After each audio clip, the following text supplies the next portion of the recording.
بسم اللہ الرحمن الرحیم۔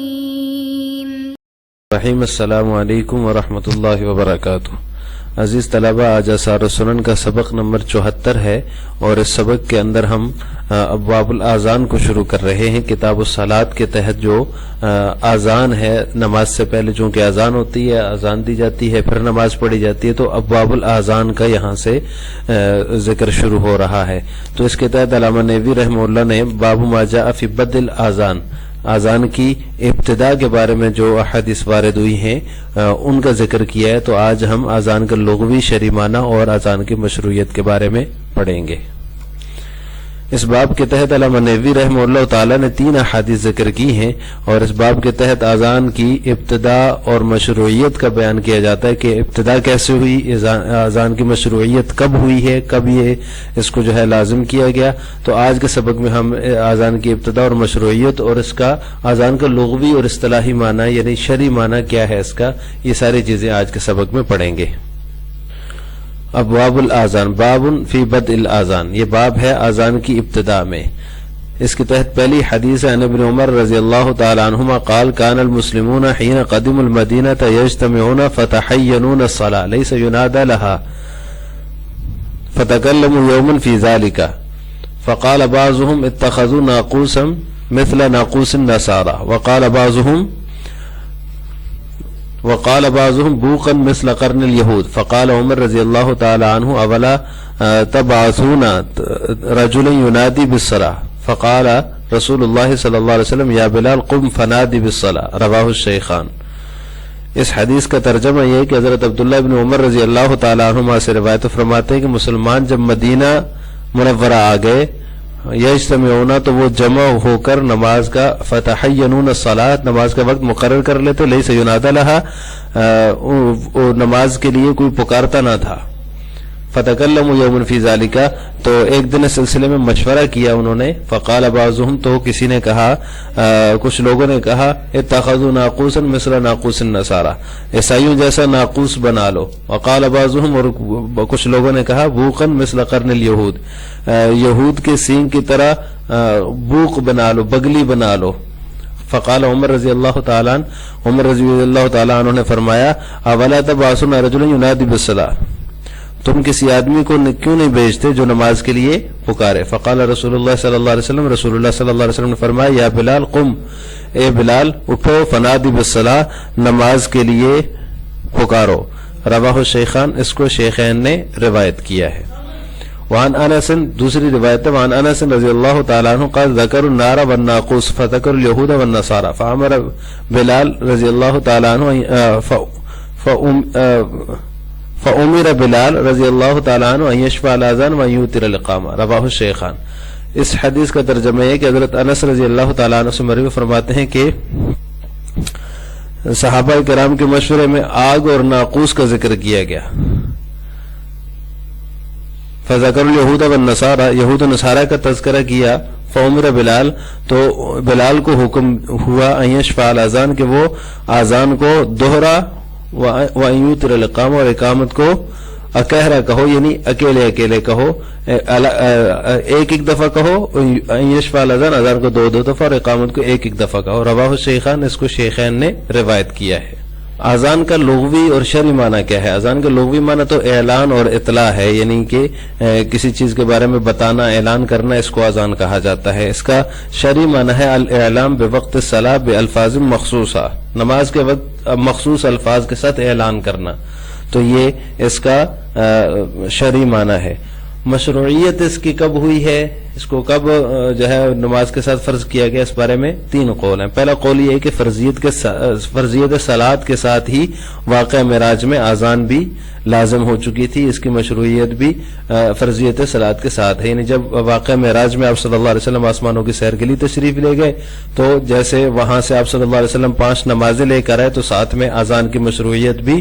لے کر آئے، مشروعیت اذان کی اسی واقعے میں ہوئی ہے۔ یہ پہلا قول ہے۔ دوسرا قول ہے مسجد نبوی کی تعمیر جب ہوئی، جب آپ صلی اللہ علیہ وسلم مکہ سے مدینہ طیبہ تشریف لے گئے ہجرت کر کے، تو آپ صلی اللہ علیہ وسلم نے وہاں مسجد تعمیر کی، تو جب تعمیر مکمل ہوئی تو اس کی تعمیر کے متصل بعد ہی جو ہے اذان کی مشروعیت بھی ہو گئی، تو یہی اس کی مشروعیت کے بارے میں راجح قول ہے۔ اور تیسرا جو قول ہے وہ یہ ہے کہ سن 2 ہجری میں اذان کی مشروعیت ہوئی ہے۔ اس کا سبب کیا بنا، مشروعیت کا سبب کیا تھا، تو اس کے بارے میں 2 قول ہیں۔ پہلا تو یہ ہے کہ ابن عمر رضی اللہ تعالیٰ عنہ کی حدیث ہے، جیسے کہ اس میں حضرت عمر رضی اللہ تعالیٰ عنہ کی رائے ہے۔ حضرت عمر رضی اللہ تعالیٰ عنہ نے فرمایا کہ لوگوں نے کہا کہ جو ہے کسی نے کہا کہ ناقوس بنا لو، کسی نے کہا کہ بوق بنا لو یہودیوں کے سینگ کی طرح، تو عمر رضی اللہ تعالیٰ عنہ نے فرمایا کہ تم کسی شخص کو کیوں نہیں بھیجتے جو نماز کے لیے پکارے، تو آپ صلی اللہ علیہ وسلم نے حضرت بلال کو حکم دیا قم فنادی بالصلاۃ، تو حضرت عمر کی رائے بھی ہے۔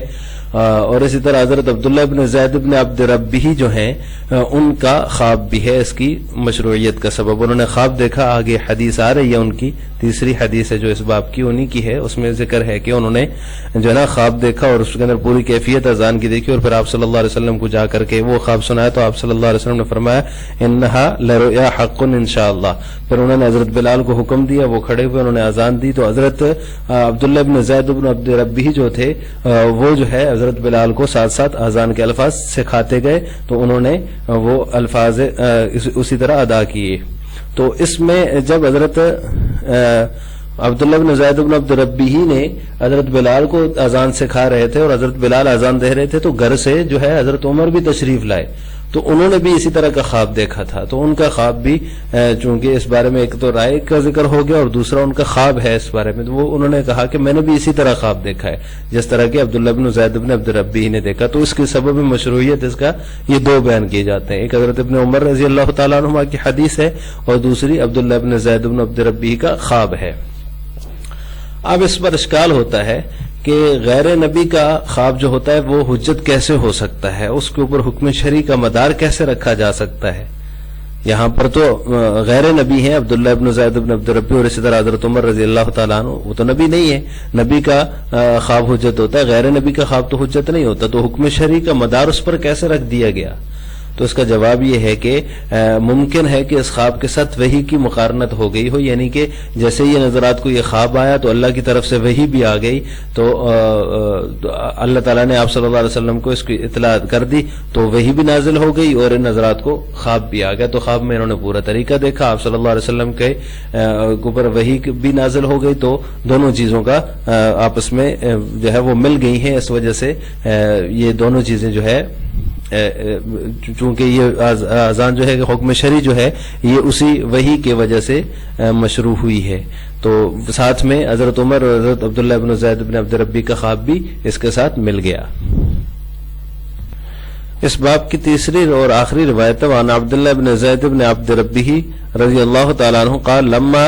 امر رسول اللہ صلی اللہ علیہ وسلم بالناقوس يعمل ليضرب به للناس لجمع الصلاة طاف بي وانا نائم رجل يحمل ناقوسا في يده فقلت له يا عبد الله اتبع الناقوس فقال وما تصنع بي فقلت ندعو به الى الصلاة قال افلا ادلك على ما هو خير من ذلك فقلت له بلى فقال تقول الله أكبر فذكر الأذان والإقامة قال فلما أصبحت أتيت رسول الله صلى الله عليه وسلم فأخبرته بما رأيت فقال إنها لرؤيا حق إن شاء الله فقم مع بلال فجعلت ألقيه عليه ويؤذن به قال فسمع ذلك عمر بن الخطاب وهو في بيته فخرج يجر رداءه يقول والذي بعثك بالحق يا رسول الله لقد رأيت مثل ما رأى فقال رسول الله صلى الله عليه وسلم فلله الحمد رواه ابو داود وأحمد وإسناده حسن۔ اس روایت کا ترجمہ یہ ہے کہ عبداللہ بن زید بن عبد ربہ سے روایت فرماتے ہیں کہ جب رسول اللہ صلی اللہ علیہ وسلم نے ناقوس بنانے کا حکم دیا تاکہ لوگوں کو نماز کے لیے جمع کرنے کی خاطر بجایا جائے، لجمع صلاۃ نماز کے لیے جمع کرنے کی خاطر، طاف بی وانا نائم، تو میں سو رہا تھا، میرے پاس ایک آدمی آیا،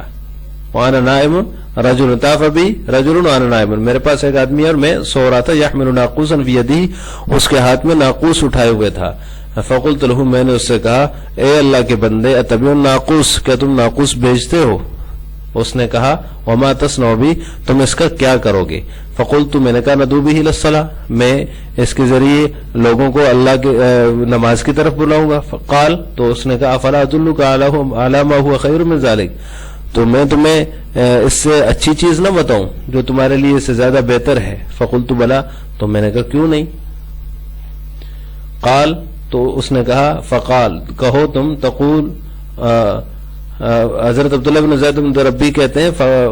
اس نے کہا تقول اللہ اکبر اللہ اکبر، تم کہو اللہ اکبر اللہ اکبر. فذکر الاذان، پھر اس نے اذان کو ذکر کیا، والاقامہ، اور اقامت کو ذکر کیا. قال،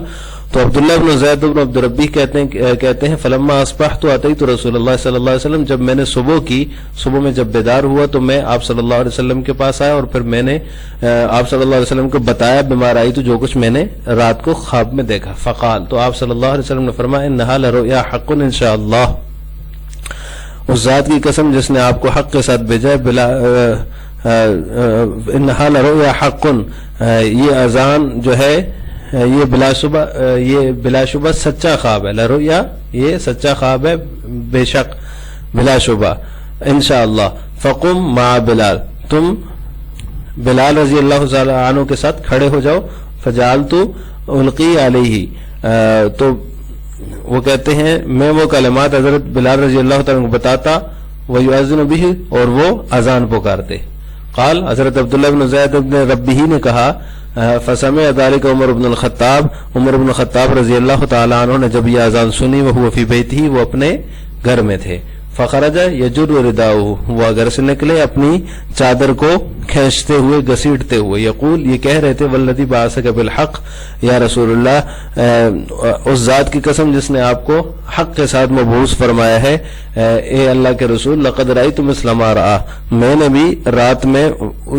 ایسے ہی خواب دیکھا ہے. فقال رسول اللہ صلی اللہ علیہ وسلم، اللہ کے رسول صلی اللہ علیہ وسلم نے فرمایا فللہ الحمد، تمام تعریفیں اللہ تعالیٰ کے لیے ہیں. رواہ ابو داؤد و احمد و اسنادہ حسن، اس کو ابو داؤد اور احمد نے روایت کیا اور اس کی سند حسن درجے کی ہے. اب دیکھیں اس حدیث میں، تیسری حدیث میں حضرت عمر رضی اللہ تعالیٰ عنہ کا ذکر ہے، اور انہوں نے جب حضرت بلال کی اذان سنی جو حضرت عبداللہ بن زید جو ہے ان کو سکھا رہے تھے، وہ اذان پکار رہے تھے، تو اس کی آواز جب حضرت عمر رضی اللہ تعالیٰ عنہ کو پہنچی تو وہ گھر سے اپنی چادر گھسیٹتے ہوئے تشریف لائے. تو انہوں نے کہا کہ میں نے بھی تو اسی طرح کا خواب دیکھا ہے. تو آپ صلی اللہ علیہ وسلم نے اس کے اوپر فللہ الحمد فرمایا. تو یہ جو ہے حضرت عمر کا خواب جو ہے یہ بھی ہے، اور حضرت عمر کی رائے بھی ہے ایک جگہ، اور حضرت عبداللہ بن زید بن عبد ربی کا خواب بھی ہے سبب مشروعیت، یعنی کہ اذان کی مشروعیت کا سبب یہ تینوں چیزیں ہیں. آج کے سبق کا خلاصہ یہ ہے کہ ہم نے ابواب الاذان کے تحت جو باب ما جاء فی بدء الاذان ہے، اس کی 3 احادیث کا ترجمہ، تشریح اور اذان کا لغوی شرعی معنی اور اذان کی مشروعیت وغیرہ آج کے سبق میں اس کی تفصیل ہم نے پڑھی ہے. آخر میں آپ سے 2 سوال ہیں. پہلا سوال یہ کہ اذان کا لغوی معنی کیا ہے، اور دوسرا سوال ہے کہ اذان کب مشروع ہوئی ہے. اس کا جواب، ان دونوں سوالوں کا جواب آپ نے کمنٹ باکس میں دینا ہے. السلام علیکم ورحمۃ اللہ وبرکاتہ.